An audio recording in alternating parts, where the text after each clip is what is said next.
Good afternoon. Allahabad विश्वविद्यालय परिवार में आपका स्वागत है। हम लोग एक नई श्रृंखला शुरू कर रहे हैं आज से। वो श्रृंखला है आपके करंट अफेयर्स के ऊपर, जो आपके सप्ताह के अंदर जो सारे पेपर्स आते हैं, एक न्यूज़पेपर आते हैं, उस न्यूज़पेपर की एनालिसिस के विश्लेषण का कार्य हम लोग आज से आरंभ कर रहे हैं। तो हम लोग पहले ही यह काम सबसे पहले शुरू करते हैं। पहले इसका एक उद्देश्य क्या है कि जो 4-5 जो एक लीडिंग न्यूज़पेपर्स हैं, लीडिंग न्यूज़पेपर्स में कौन कौन से हैं, उसमें इकोनॉमिक टाइम्स है, बिजनेस स्टैंडर्ड है, फाइनेंशियल एक्सप्रेस है, हिंदू है, इंडियन एक्सप्रेस है। इन सारे न्यूज़पेपर का विश्लेषण करने की कोशिश करते हैं कि आपकी परीक्षा के दृष्टि से यह कितने महत्वपूर्ण है, उसको ध्यान में रखकर हम लोग आज से काम आरंभ करते हैं। तो हम पहले ही बात शुरू करते हैं। जो सबसे एक महत्वपूर्ण समाचार इस हफ्ते का है, जो मराठा रिजर्वेशन इस हफ्ते का सबसे महत्वपूर्ण समाचार एक है। हम इसको समझने की कोशिश करते हैं कि मराठा रिजर्वेशन के मुद्दे पर उच्चतम न्यायालय का दृष्टिकोण किस तरह का है। अगर आप देखें तो अभी हाल में इसी हफ्ते सुप्रीम कोर्ट ने एक महत्वपूर्ण फैसला दिया कि जो मराठा रिजर्वेशन है, जो महाराष्ट्र सरकार ने मराठा लोगों को दिया था, उसको सुप्रीम कोर्ट ने उचित प्राप्त नहीं किया। इसमें एक बड़ा महत्वपूर्ण फैसला इस बात को लेकर था कि जो इंदिरा साहनी के केस में जजमेंट था, इंदिरा साहनी के केस में जजमेंट यह था कि 50% से ज़्यादा रिजर्वेशन नहीं दिया जा सकता। तो क्या 50% से ज़्यादा रिजर्वेशन देना आवश्यक है, या दिया जाना चाहिए या नहीं देना चाहिए? उसको उच्चतम न्यायालय ने कहा कि 50% से ज़्यादा रिजर्वेशन नहीं दिया जाना चाहिए। तो जो एक जजमेंट था इंदिरा साहनी के केस में, जिस जजमेंट में यह 9 बेंच ने कहा था मंडल कमीशन के मामले को सुनते हुए कि उन्होंने 50% से ज़्यादा रिजर्वेशन के मुद्दे को उन्होंने बंद कर दिया। उन्होंने डिसीजन क्या दिया? उन्होंने 2 महत्वपूर्ण बात कही। उन्होंने एक तो बात कही social and educationally backward classes को लेकर, कि जो एक डिसीजन लेट डाउन किया गया था in the case of Indira Sahni case, जिसमें कहा गया था कि जो criteria for reservation need to be given to the socially and educationally backward classes. Second, उन्होंने क्या बोला? उन्होंने इस बात को रिएक्टिवेट किया, इस बात को उन्होंने फिर से कहा कि 50% से ज़्यादा रिजर्वेशन नहीं दिया जा सकता। जो इस बार संविधान पीठ बैठी तो उसने यह कहा कि मुझे ऐसा कोई कारण नहीं दिखता है कि हम उस फैसले पर पुनर्विचार करें। अब आते हैं मराठा रिजर्वेशन के मुद्दे को लेकर। मराठा रिजर्वेशन के मुद्दे में कहा गया कि चूंकि मराठाओं को दिया गया रिजर्वेशन 50% की सीमा को पार कर जा रहा है, इसलिए वह रिजर्वेशन देना वैलिड नहीं है। इंदिरा साहनी का जो केस था वह 11 जज के बेंच का केस था।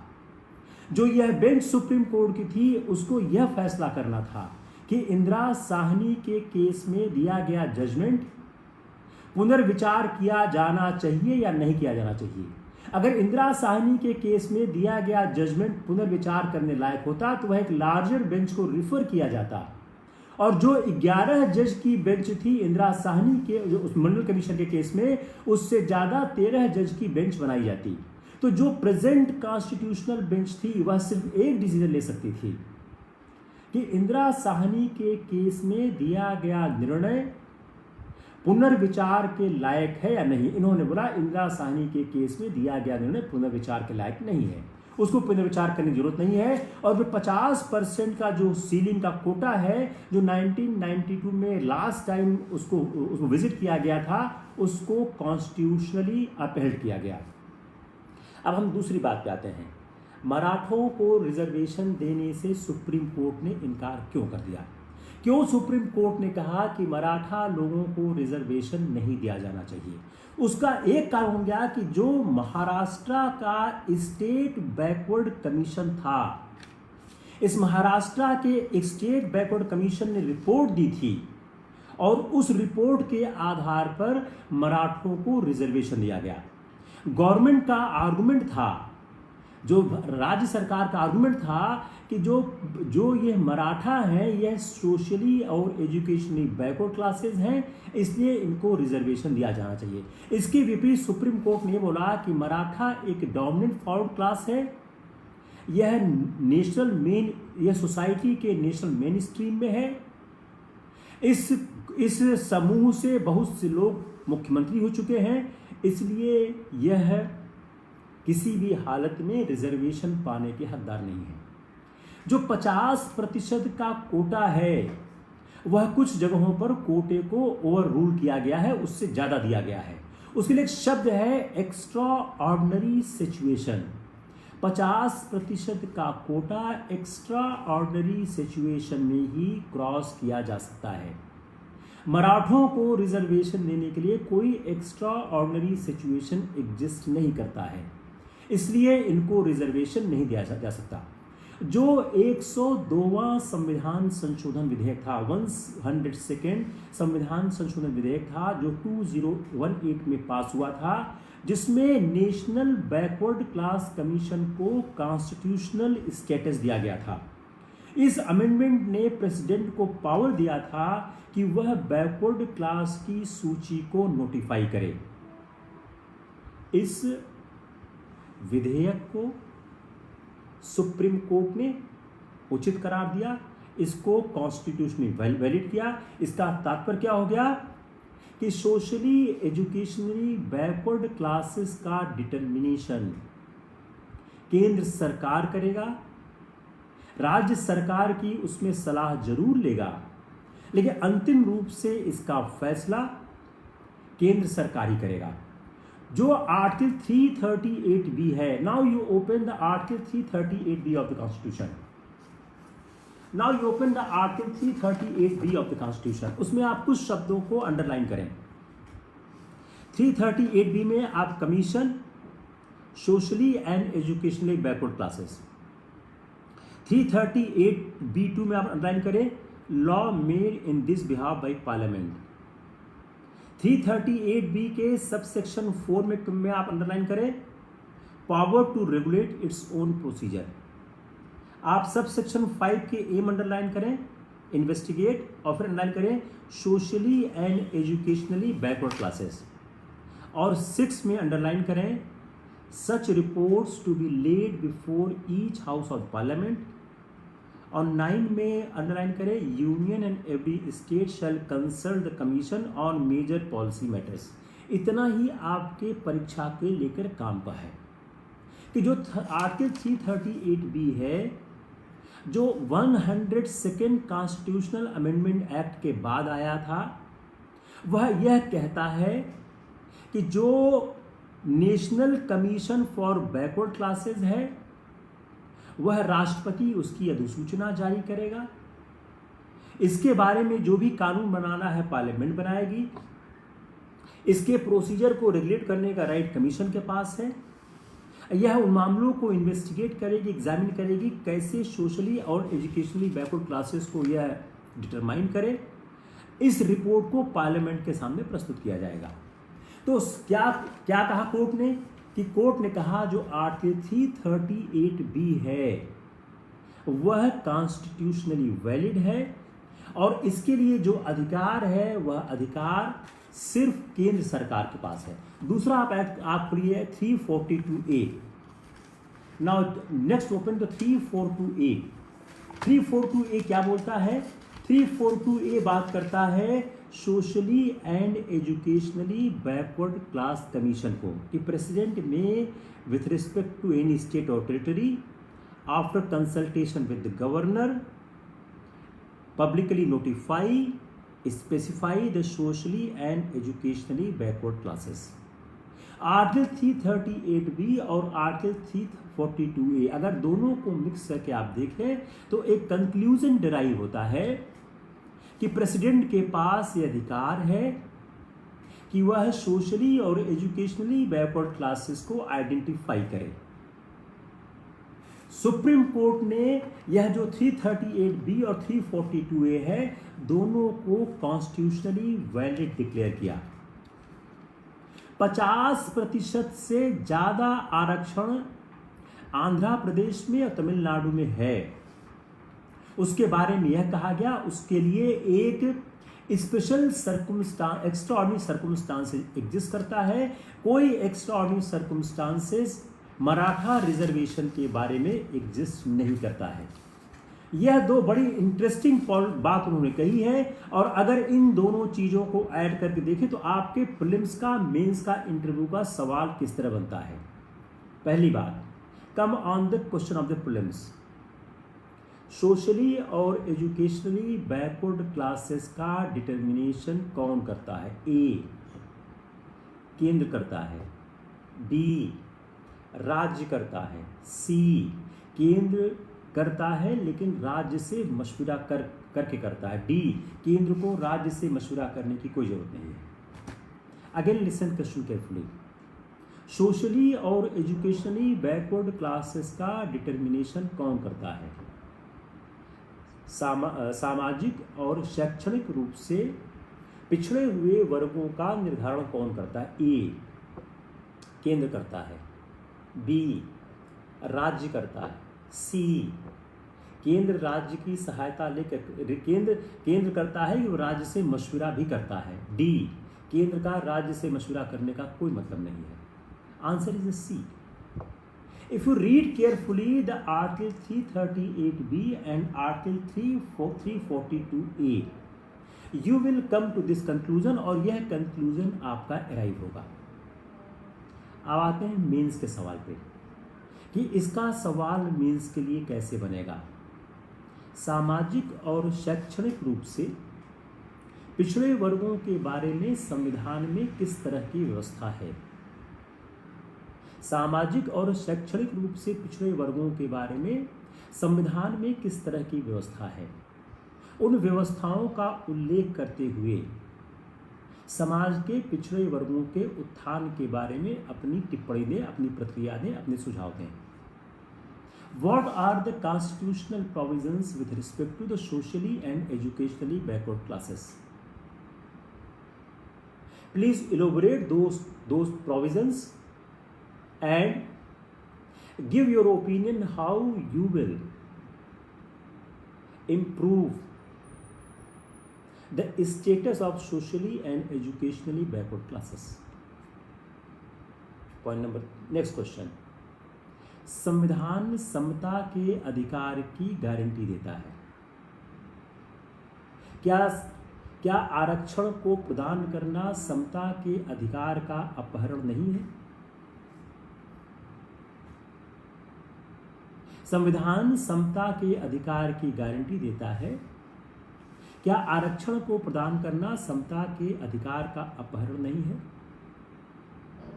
किस तरह से संविधान एक समरसता के समाज की स्थापना में सहायक है? देखिए, सवाल चाहे जिस तरह से बनाइए, आंसर एक ही तरह से आएगा। इसमें एक बिंदु और है, जो EWS सेक्शन है, इकोनॉमिकली वीकर सेक्शन है, जिसको 10% का आरक्षण 2019 में दिया गया था, जो इम्प्लीमेंट हो गया है। क्या मराठा आरक्षण पर आए निर्णय के पश्चात वह 10% का जो अतिरिक्त आरक्षण दिया गया, जो 50% से 60% पहुंच गया है, क्या वह वैलिड रह पाएगा? अब इस सवाल का जवाब बड़ा इंटरेस्टिंग जवाब होगा। अब इसको आप मेंस में भी आप देख सकते हैं, प्रीलिम्स में भी देख सकते हैं, इंटरव्यू में देख सकते हैं। जो सुप्रीम कोर्ट ने एक बात कही, एक्स्ट्रा ऑर्डिनरी सिचुएशन। देखिए, इन सब चीजों के आंसर बहुत ही सारगर्भित होने चाहिए, इमोशन से प्ले नहीं होने चाहिए। एक बात क्या कही है? एक्स्ट्रा ऑर्डिनरी सिचुएशन, असामान्य परिस्थिति। तो सुप्रीम कोर्ट ने कहा है 50% की सीमा को पार करने के लिए एक असामान्य परिस्थिति का होना आवश्यक है। तो क्या जो 10% का अतिरिक्त आरक्षण दिया गया है, वह एक असामान्य परिस्थिति से उत्पन्न हुआ आरक्षण नहीं है? Does the 10% extra reservation given to the EWS is not an outcome arising out of extraordinary situation. You can expand this question furthermore, saying that is economically weaker section is not socially and educationally backward? Is there not a linking between economic backwardness and the socially and educationally backwardness? क्या आर्थिक आधार पर पिछड़े होने का संबंध सामाजिक और शैक्षणिक रूप से पिछड़े होने से नहीं है? क्या जो व्यक्ति आर्थिक रूप से पिछड़ा हुआ है वह सामाजिक और शैक्षणिक रूप से पिछड़ा हुआ नहीं है?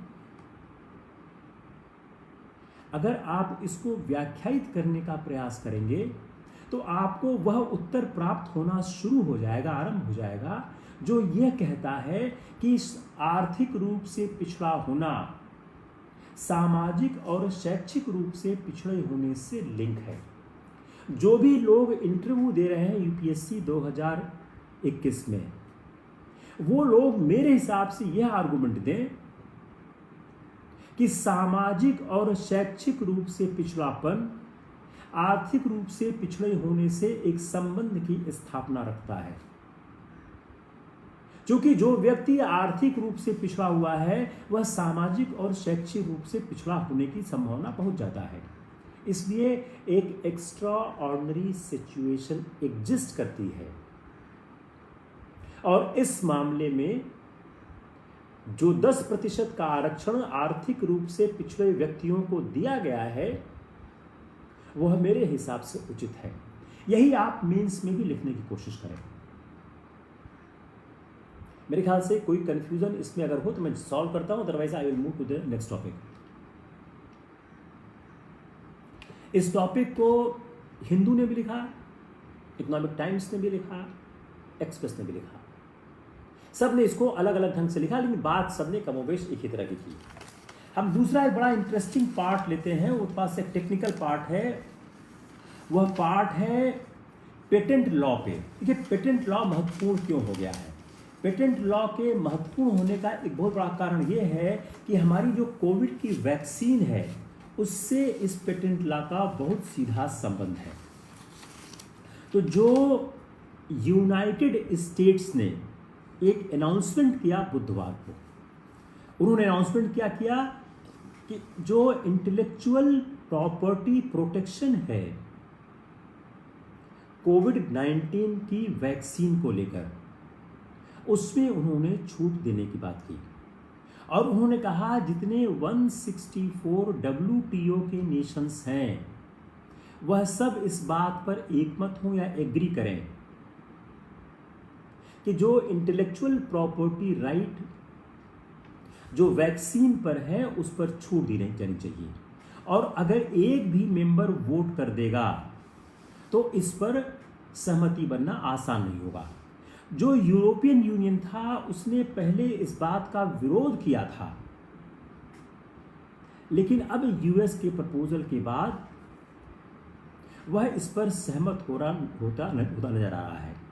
अब जब ये इंटेलेक्चुअल प्रॉपर्टी, इसको बौद्धिक संपदा हिंदी में कहते हैं, जब इंटेलेक्चुअल प्रॉपर्टी का जब ये वेवर हो जाएगा तब यह एक स्पेस ओपन करेगा कि वैक्सीन का प्रोडक्शन अमीर देशों के साथ साथ मिडिल इनकम ग्रुप के देशों में भी होना आसान हो जाएगा। तो जो फाइजर है, मोडर्ना है, एस्ट्राजेनेका है, नोवाक्स है, जॉनसन जॉनसन है, भारत बायोटेक है, जितने ये वैक्सीन बन रहे हैं इनका लार्ज स्केल पर मिडिल इनकम ग्रुप में इनका बनना शुरू हो जाएगा।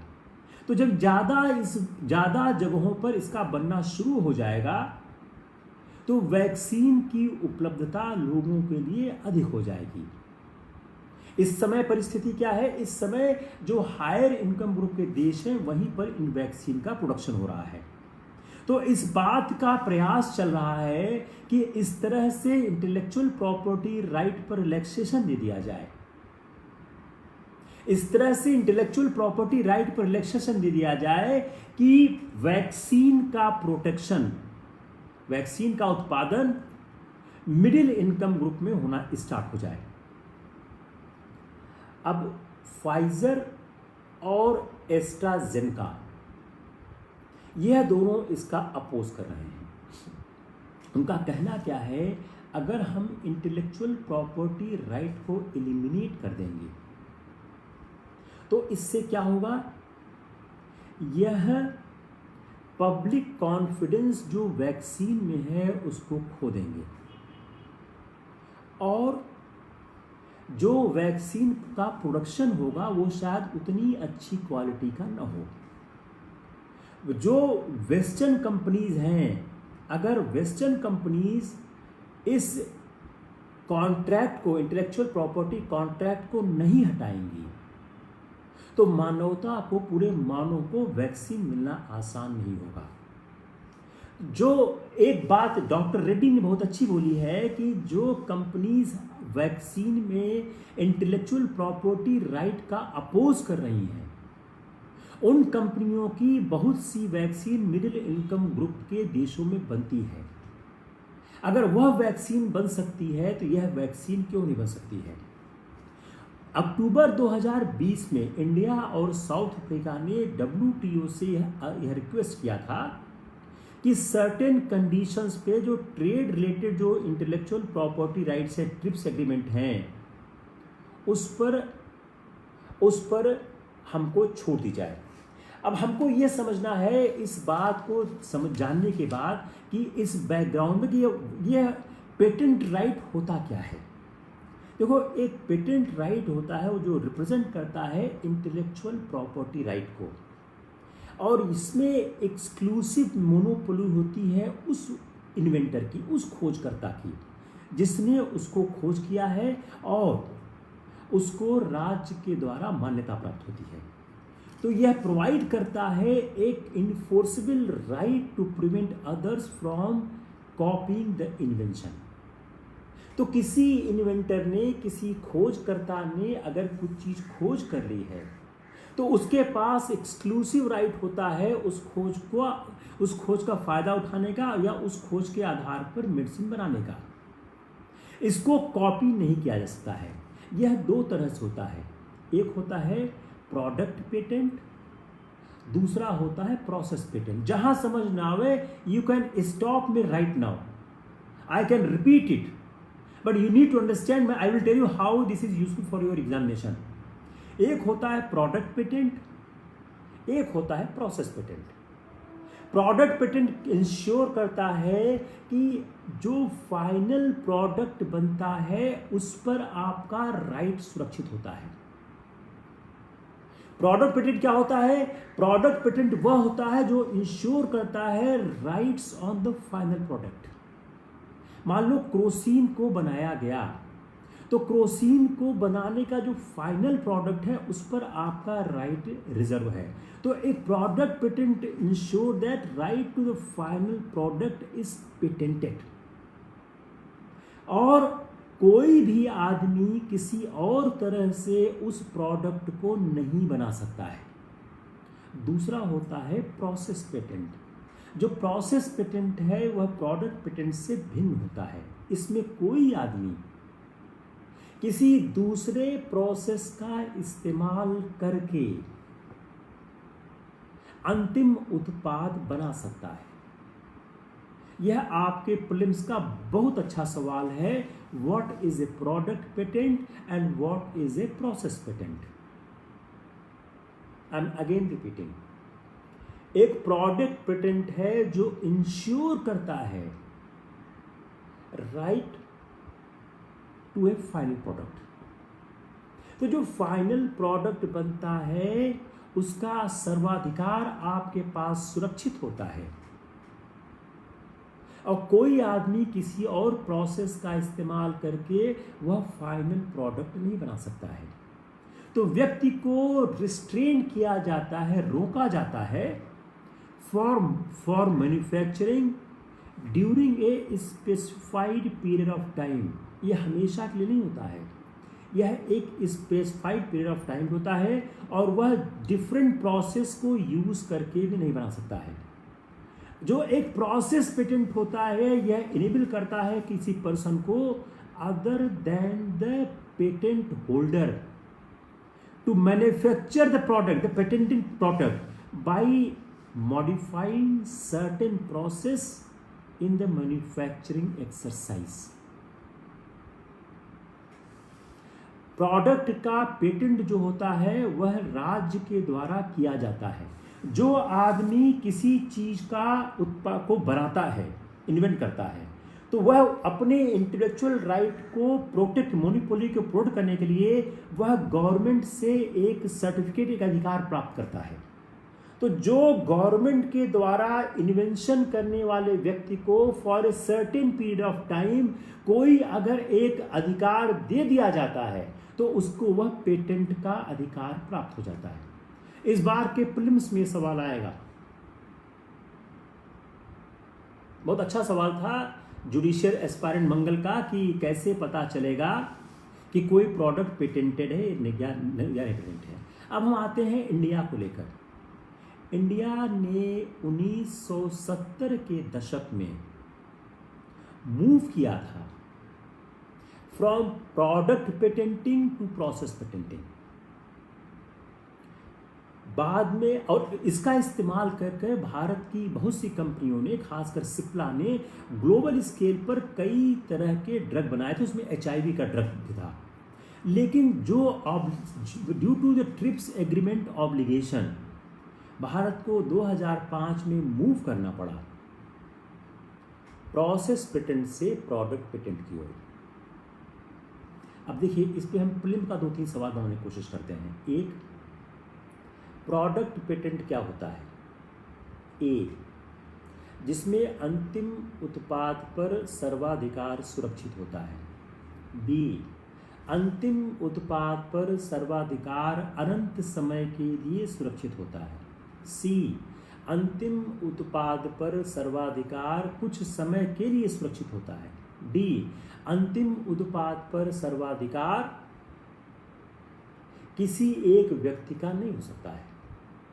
अब इसमें आंसर 2 सही हुआ, अंतिम उत्पाद पर सर्वाधिकार सुरक्षित होता है और अंतिम उत्पाद पर सर्वाधिकार एक समय सीमा के तहत ही सुरक्षित होता है।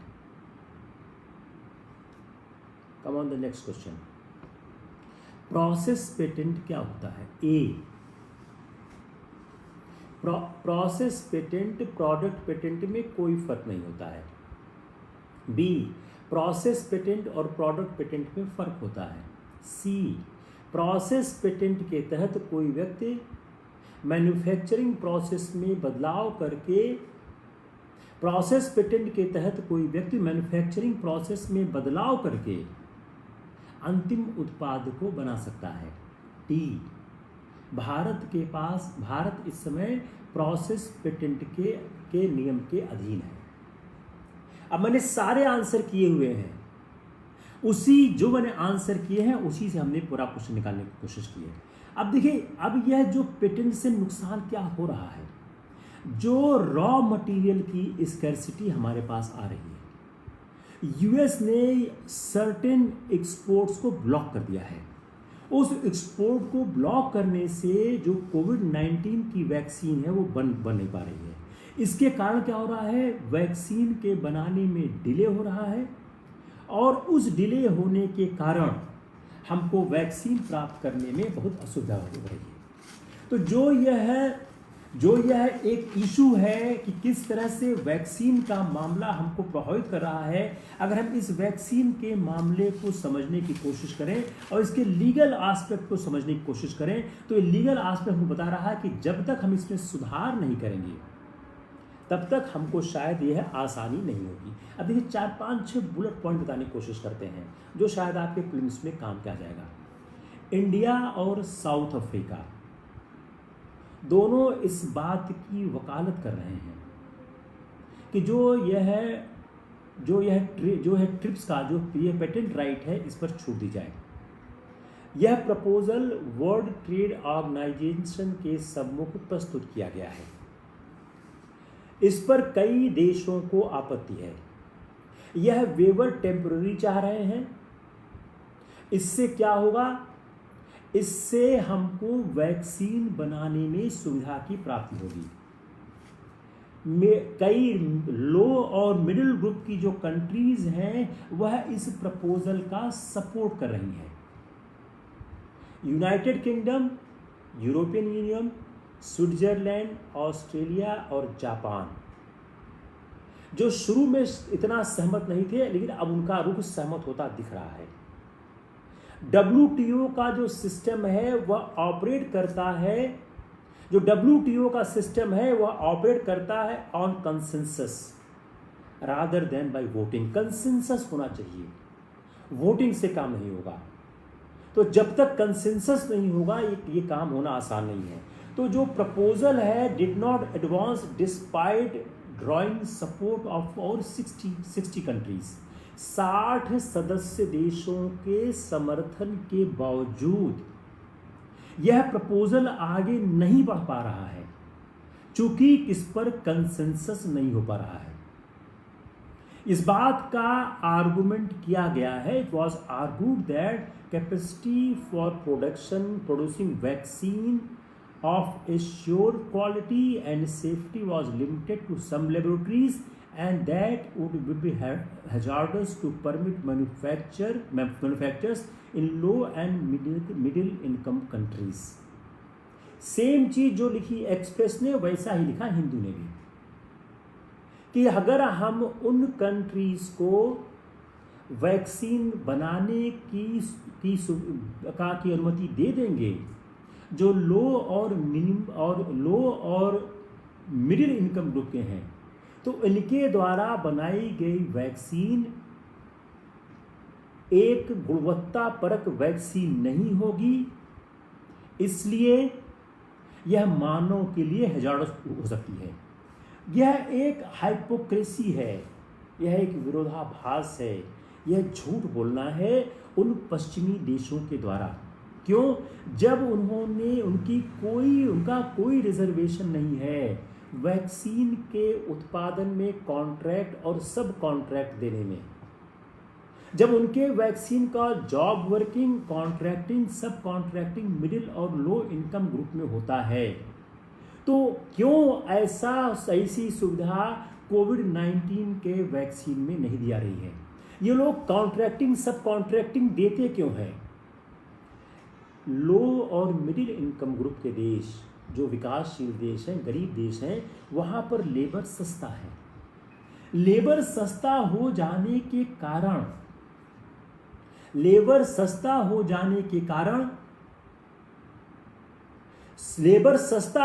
के कारण वहाँ पर उत्पादन करना सस्ता हो जाता है, वैक्सीन की कॉस्ट कम हो जाती है, दवाओं की कॉस्ट कम हो जाती है और मुनाफा बढ़ जाता है। लेकिन इस मामले में जो कोविड-19 वैक्सीन अभी आई है, इसमें वो अच्छा पैसा पहले कमा लेना चाहते हैं, इसलिए उनका विरोध इस मामले में चल रहा है। जो पेटेंट वेवर के साथ एक बात और कही जा रही है, the counter to patent waiver is the offer license manufacturers in developing country अपने पेटेंट राइट को होल्ड करें, रखे रहें, लेकिन वो लाइसेंस मैन्युफैक्चरिंग के लिए की सुविधा देते हैं। तो ये जो लाइसेंस मैन्युफैक्चरिंग है, this restricts the opportunity for production to a chosen few. इससे क्या होगा? कुछ लोगों को ही चूज करने की अपॉर्चुनिटी। तो एक फर्क आप और क्या समझ रहे हैं? पेटेंट में रिलैक्सेशन और लाइसेंसिंग देना। लाइसेंसिंग देने का क्या होगा? वही आदमी कार्य कर पाएगा जिसको कार्य करने के लिए कहा जाएगा, जिसको लाइसेंस दिया जाएगा। तो सबके बजाय कुछ चूजन फ्यू लोग ही, कुछ चुने हुए लोग ही उस पर कार्य कर पाएंगे। जो यह पेटेंट की बात कही जा रही है, इसमें कोई ऐसा एविडेंस नहीं है जो कह सके कि लो और मिडिल इनकम ग्रुप के लोग खराब वैक्सीन का निर्माण करेंगे और यह हाई इनकम ग्रुप के साथ ही क्यों संरक्षित की जाए। एक चाइना के साथ लोग सेफगार्ड लेकर ना चाह रहे हैं, क्योंकि कहते हैं चाइना बहुत जल्दी कॉपी कर लेता है।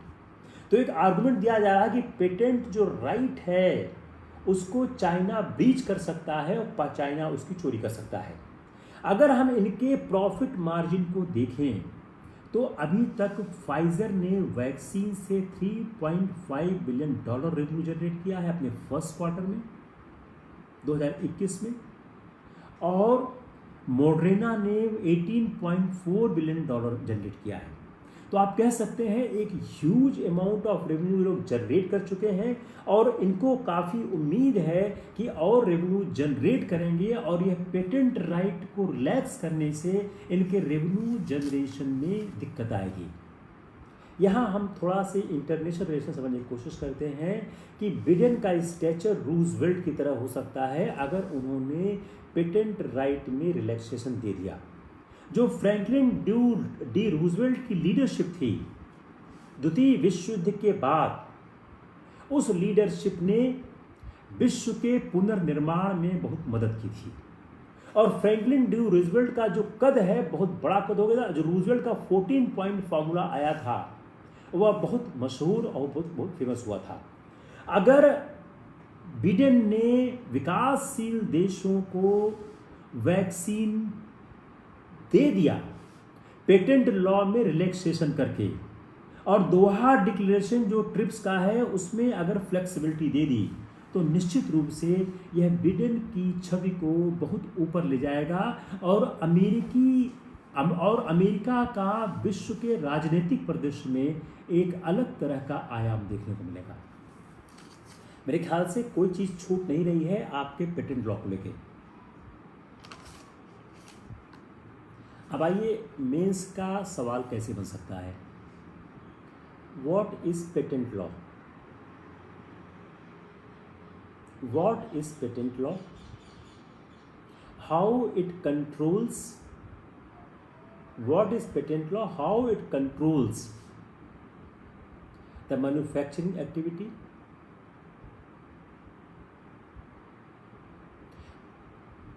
the resolution passed by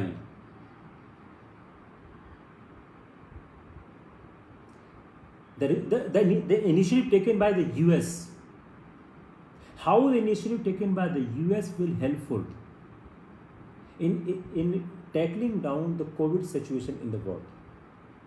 patent law क्या होता है?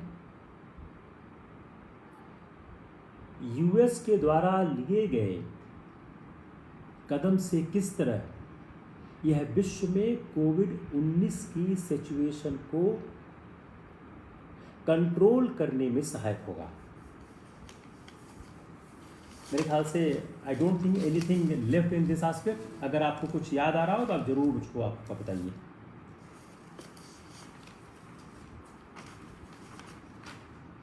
तीसरा एक इंटरेस्टिंग पार्ट करते हैं, जो कोविड के सिचुएशन को लेकर सरकार ने कुछ अभी हाल में फैसले लिए हैं।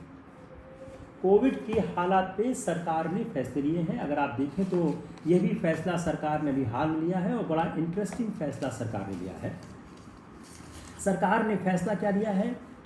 सरकार ने फैसला यह लिया है कि कोविड के समय में आरबीआई ने कोविड की स्थिति को कंट्रोल करने के लिए आरबीआई ने कुछ फैसले लिए हैं। अब आरबीआई का फैसला क्या है? आरबीआई ने इसी बुधवार को यह फैसला लिया कि उन्होंने कोविड पैकेज की बात कही, उसमें 50,000 करोड़ रुपया दिया जाएगा वैक्सीन मेकर्स को, मेडिकल इक्विपमेंट सप्लायर्स को, हॉस्पिटल्स को, पेशेंट्स को जिनको अपने बीमारी को ठीक करने के इलाज की आवश्यकता है। और उसके साथ साथ उन्होंने कहा opening up another round of restructuring of loans for individuals and small borrowers for up to 2 years। तो कोविड को लेकर सरकार का यह एक बड़ा फैसला है, आरबीआई का एक बड़ा फैसला है। आरबीआई ने साथ ही यह भी कहा कि वह 35,000 करोड़ का बॉन्ड बाय करेगा सेकेंडरी मार्केट से 20 मई को। यह जो बॉन्ड बाय करेगा, जो खरीदेगा, यह जो 1 लाख करोड़ जो 1 ट्रिलियन का जो उन्होंने 1 ट्रिलियन रुपीस का जो government security acquisition programme GSAP है, जो शेड्यूल किया गया है, जिसमें 25,000 करोड़ ऑलरेडी परचेज किया गया है, उसका भाग होगा। हम कंसंट्रेट करते हैं इस 50,000 करोड़ रुपए पर कि जो 50,000 करोड़ रुपया जो इमरजेंसी हेल्थ इस सर्विस लोन दिया जा रहा है, वह दिया जाएगा बैंक के द्वारा। नाउ ट्राई टू अंडरस्टैंड कि ये डायनेमिक्स कैसे मूव कर रही है। आरबीआई ने जो अनाउंस किया है कि 50,000 करोड़ रुपया कोविड के इलाज के लिए दिया जाएगा, वह आरबीआई सीधा नहीं दे रही है। वह आरबीआई ने कहा ये बैंक के द्वारा दिया जाएगा 31 मार्च 2022 तक। 1 साल का विंडो पीरियड का तकरीबन है कि 31 मार्च 2022 तक दिया जाएगा, और इसको क्लासिफाई किया गया है as priority sector loans for 3 years, और रीपेमेंट जो भी पहले हो जाएगा। तो now you see how your question in prelims may be structured on this aspect। 4 महत्वपूर्ण तथ्य आपके पास आए हैं। 1, 50,000 करोड़ रुपया प्रायोरिटी सेक्टर के लिए। नंबर 2, आरबीआई ने यह अनाउंस किया है। नंबर 3, यह आरबीआई नहीं देगा, यह बैंक देगा। नंबर 4, यह 31 मार्च 2022 तक लिया जा सकता है। नंबर 5, इसको क्लासिफाई किया गया है प्रायोरिटी सेक्टर लोन्स। यह या तो 3 साल तक के लिए होगा या रीपेमेंट तक के होगा, जो भी अवधि पहले आ जाएगी। अब आपके प्रीलिम्स का सवाल बनाते समय इन चारों तथ्यों को डाल देंगे। अगर इन चारों में से एक भी तथ्य आपके कंट्रोल के बाहर हुआ तो सवाल क्या होगा? सवाल गलत हो जाएगा। अब इसके साथ उन्होंने क्या कहा कि जो प्रायोरिटी सेक्टर लोन्स हैं ये एग्जेम्प्ट होंगे from maintaining cash reserve ratio और स्टैट्यूटरी लिक्विडिटी रेशियो। अब आपको एक चीज यह भी जाननी होगी कि क्या होता है कैश रिजर्व रेशियो और क्या होता है स्टैट्यूटरी लिक्विडिटी रेशियो। जितना बैंक के पास पैसा होता है उसका एक सर्टेन परसेंटेज आरबीआई में जमा करना होता है।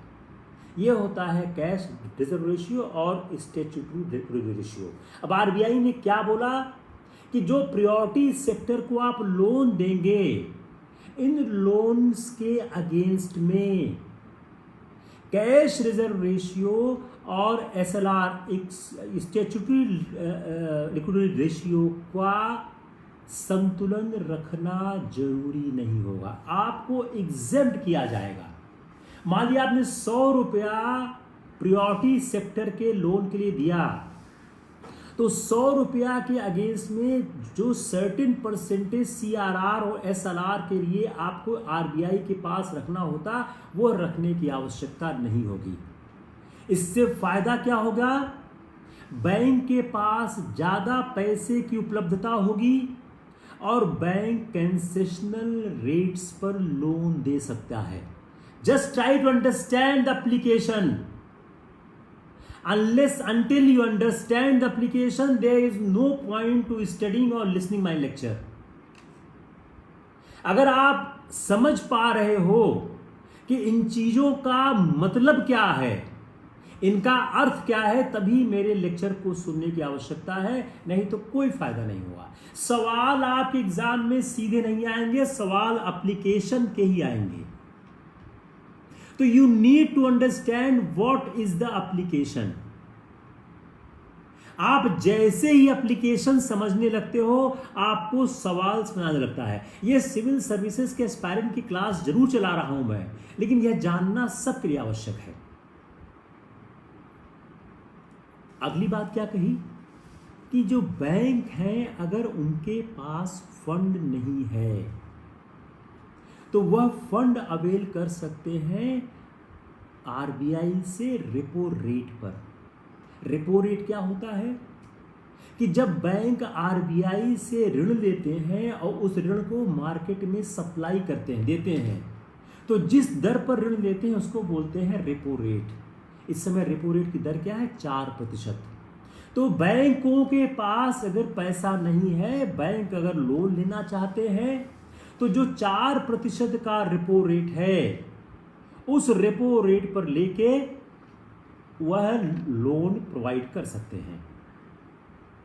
अब आरबीआई ने साथ एक काम और किया कि जो लोग आरबीआई को ऋण देना चाहते हैं, to incentivize the lenders, RBI ने बैंकों से कहा कि वह अपने सरप्लस फंड को मेरे पास पार्क कर सकते हो। सरप्लस फंड को आप आरबीआई में जमा कर सकते हो, और जब सरप्लस फंड जमा होता है तो आरबीआई उस पर ब्याज देता है, जिसको हम बोलते हैं रिवर्स रेपो रेट। तो आरबीआई ने कहा, क्या कहा? अगर आपके पास सरप्लस फंड है, अगर banks are having the surplus fund, then those funds may be deposit with the banks and bank will give the repo rate on that. तो बैंक ने कहा अगर आप अपना सरप्लस, आरबीआई ने कहा अगर आप बैंक अपना सरप्लस फंड हमको देना चाहते हैं, जमा देना चाहते हैं, तो वह अपने सरप्लस लिक्विडिटी को up to the size of the covid loan, unlimited नहीं है, up to the size of covid loan with the RBI at repo rate -25 basis point, कितने पे? 3.75% पर पार कर सकते हैं। इस समय रिवर्स रेपो रेट है 3.35%, लेकिन इसके लिए आरबीआई ज्यादा इंटरेस्ट दे रही है, बोलिए हम 3.75% का रेपो रेट देंगे आपको। समझ में आ रहा है नहीं आ रहा है? It's very deep economics. तो मैं फिर रिपीट कर रहा हूं, लेंडिंग और लेंडर्स को इंसेंटिवाइज करने के लिए आरबीआई ने बैंक से कहा कि बैंक इस बात के लिए एलिजिबल हैं कि वह अपना सरप्लस फंड पार्क कर दें और जितना कोविड लोन की साइज होगी उतना सरप्लस फंड पार कर दें और उस पर 3.75% का रेपो रेट आपको प्राप्त होगा। यह एक आरबीआई की स्कीम है। अब इस आरबीआई के स्कीम के साथ हम एक चीज और समझने की कोशिश करते हैं कि आरबीआई के पास मल्टीपल चैलेंजेस क्या क्या हैं। देखिए, आरबीआई का काम क्या है? आरबीआई एक मॉनेटरी पॉलिसी चलाती है और मॉनेटरी पॉलिसी के समय आरबीआई एक रेपो रेट निकालती है, एक रिवर्स रेपो रेट निकालती है। आरबीआई लिक्विडिटी का काम देखती है, आरबीआई रुपीस के रेट पे वॉच रखती है, आरबीआई फॉरेन एक्सचेंज डिपॉजिट पे ध्यान रखती है, आरबीआई इन्फ्लेशन को कंट्रोल करती है। तो क्या आरबीआई की यह गतिविधियां इन्फ्लेशन को प्रभावित नहीं करेंगी? क्या कोविड-19 के सिचुएशन में इन्फ्लेशन पर प्रभाव नहीं आएगा? अब देखिए, जो इन्फ्लेशन इस समय है वह इन्फ्लेशन बढ़ रहा है। क्यों बढ़ रहा है? इकोनॉमिक एक्टिविटीज नहीं चल रही हैं, लॉकडाउन हो रहा है, लोगों का रोजगार नहीं प्राप्त हो रहा है, लोगों की परचेजिंग पावर कम हो रही है। तो इन्फ्लेशन के इंक्रीज करने में डोमेस्टिक सप्लाई कॉन्स्टेंट्स भी होते हैं और जो जनरल राइज होता है ग्लोबल कमोडिटी प्राइसेस में, उसका भी कंट्रीब्यूशन इन्फ्लेशन के बढ़ने में होता है। तो आरबीआई का एक काम होता है, जो आरबीआई ने 4% इन्फ्लेशन की बात की है, ±2% की, 2 से 6% के बैंड के बीच में। इस टॉलरेंस बैंड के बीच में आरबीआई को इन्फ्लेशन को रखना होता है, लेकिन आरबीआई के पास मल्टीपल ऑब्जेक्टिव्स होते हैं। एक तो इन्फ्लेशन को कंट्रोल करना होता है, दूसरा ग्लोबल कमोडिटी प्राइसेस पे चेक करना होता है, तीसरा वह देखता है कि मार्केट की रिकवरी हो रही है नहीं हो रही है, और वो ऐसे पॉलिसी डिसीजंस लेता है जिससे मुद्रा की स्थिति हमारे यहाँ बरकरार रहे और मुद्रास्फीति न बढ़े। आरबीआई गवर्नमेंट की बोरोइंग प्रोग्राम को मैनेज करता है। जो जी सैक आपने बताया, जो है गवर्नमेंट की बोरोइंग प्रोग्राम करता है, वो चाहता है कि नॉन डिसरप्टिव मैनर में गवर्नमेंट की बोरोइंग प्रोग्राम चलती रहे।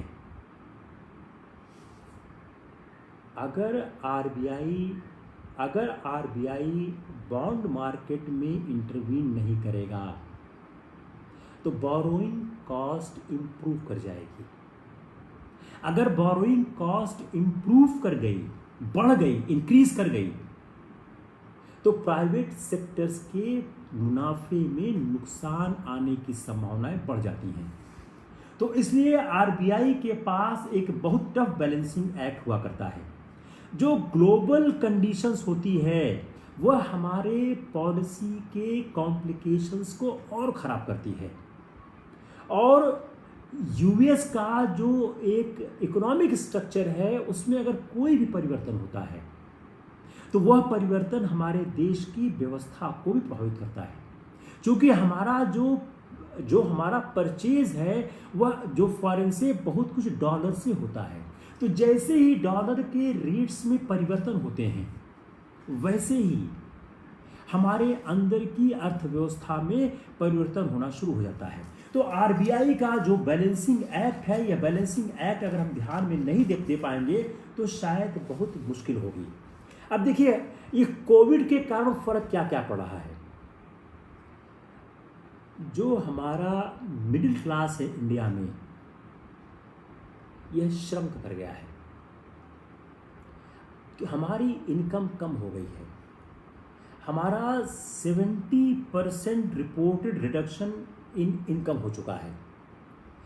आप 4-5 फिगर नोट कर लें। एक सर्वे ने दिया हुआ है कि 70% से ज़्यादा reported reduction in income post the Covid. लिखिए point number 1। Note down 4-5 the figures, then I will tell how you can utilize it. A survey has reported that over 70% reported reduction in income post the pandemic. 55% of household record earning less than rupees 5,000 per month prior to the pandemic. Pandemic के पहले से 55% houses का जो earning है 5,000 से कम हो चुका है। 74% ने अपने जॉब को, अराउंड 74% रिपोर्टेड डूइंग सो इन दिसंबर 2020 जनवरी 2021। तो 74% के आसपास लोगों ने अपनी इनकम को कम कर दिया है। तो 55% के हाउस होल्ड अर्निंग कम हो गई है 5,000 से कम पर मंथ, पैंडेमिक के पहले से कंपेयर करें।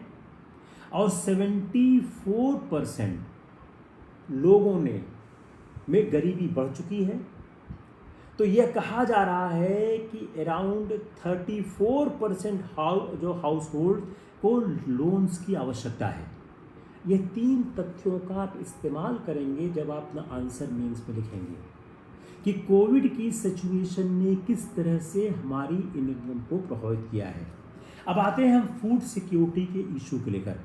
जो प्रधानमंत्री गरीब कल्याण अन्न योजना है PMGKAY, जिसमें 5 kg राइस और वीट पर पर्सन पर मंथ दिया जा रहा है फॉर नेक्स्ट 2 मंथ। सरकार ने अपने प्रॉमिस किया है। गवर्नमेंट के लिए है कि वह प्रोवाइड करे लॉन्गर पीरियड के लिए।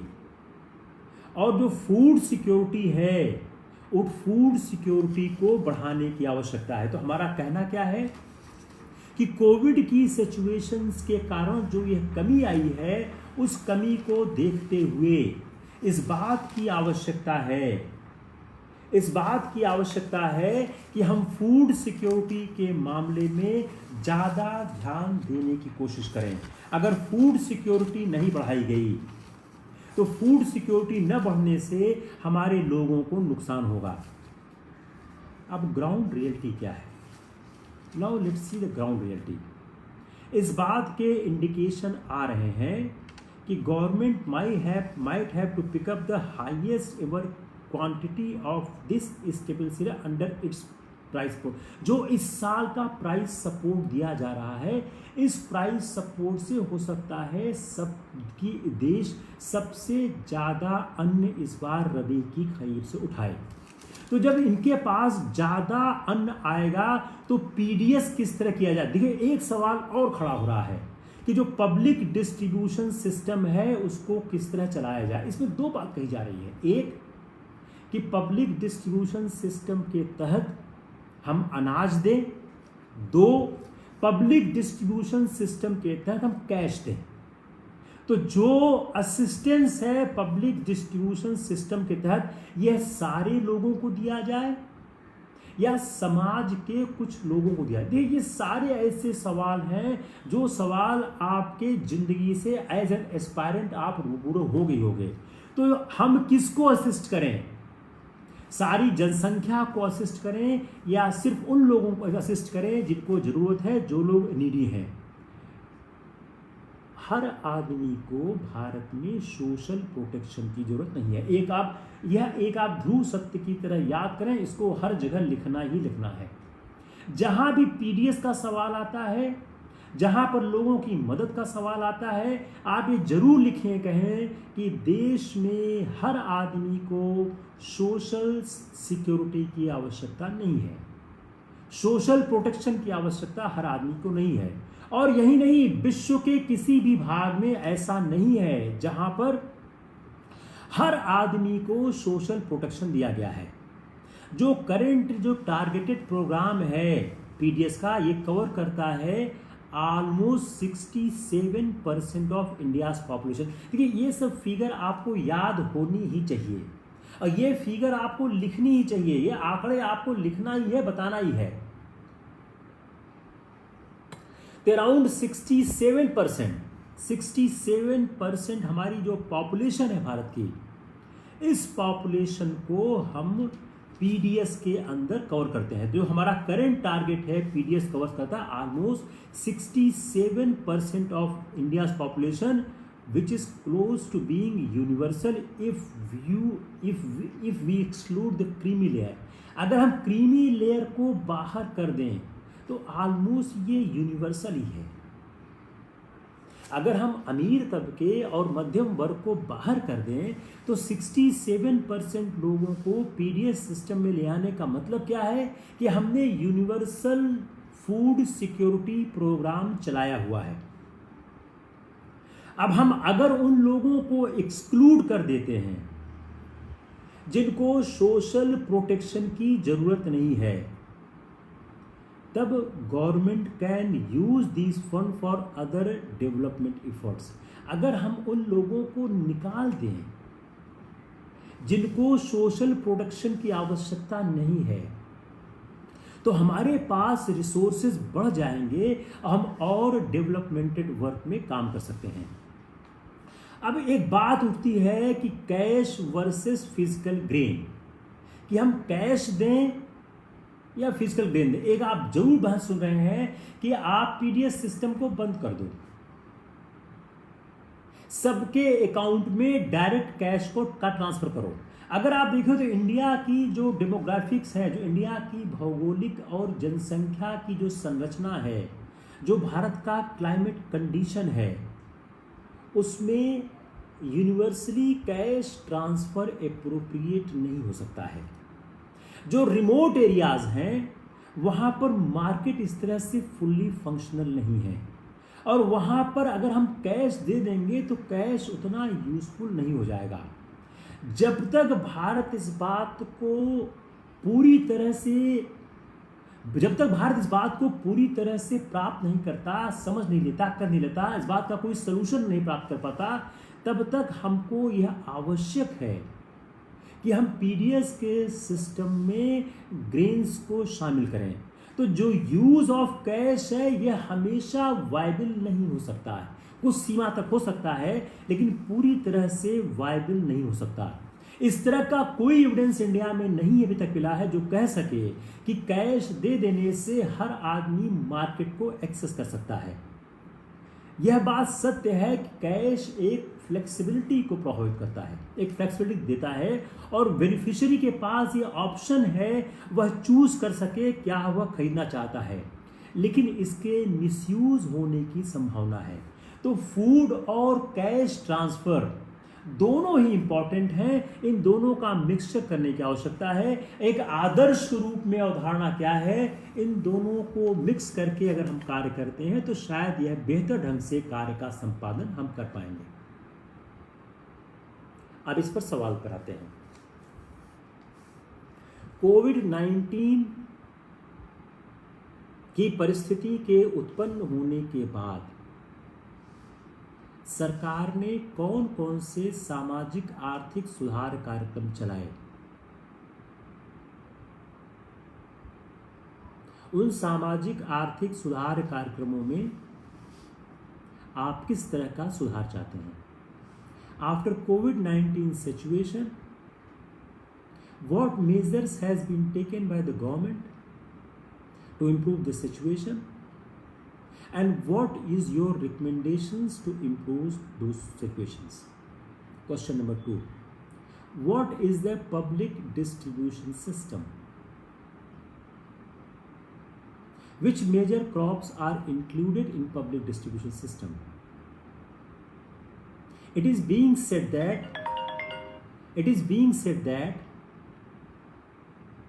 in place of the grains, the cash transfer need to be given. What is your opinion to switch over from the grain transfer to cash transfer?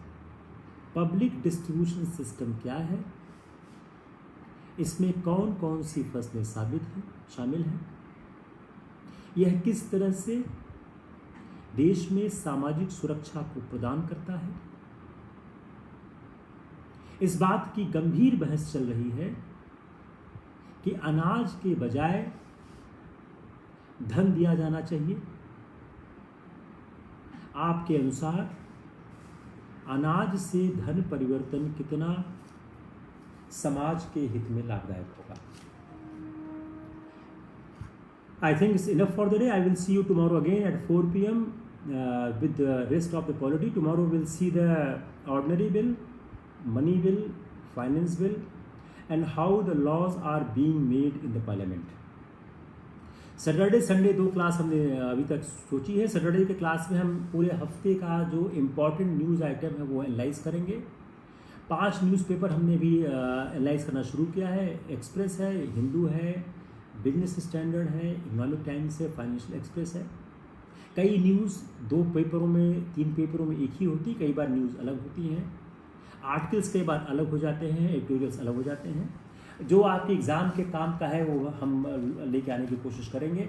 एक बात मैं हमेशा कहता हूँ, मैं उसको फिर रिपीट कर रहा हूँ कि सिविल सर्विसेज की परीक्षा करंट अफेयर्स ओरिएंटेड हो चुकी है। अगर आप इस तरह से पढ़ेंगे जैसा मैं पढ़ाने की कोशिश कर रहा हूँ तभी सफलता की गुंजाइश है, अन्यथा सफलता की कोई गुंजाइश नहीं है। जब तक आप करंट अफेयर्स से देखिए, जितना मैंने पढ़ाया वह समाचार पत्र के सरसरी तौर पे आपको नहीं दिखेगा। जब तक आप उसके भीतर नहीं घुसोगे, उसको आप एनालाइज नहीं करोगे, तब तक आप नहीं कर पाओगे। आप इस लेक्चर को ज़्यादा से ज़्यादा शेयर करिए।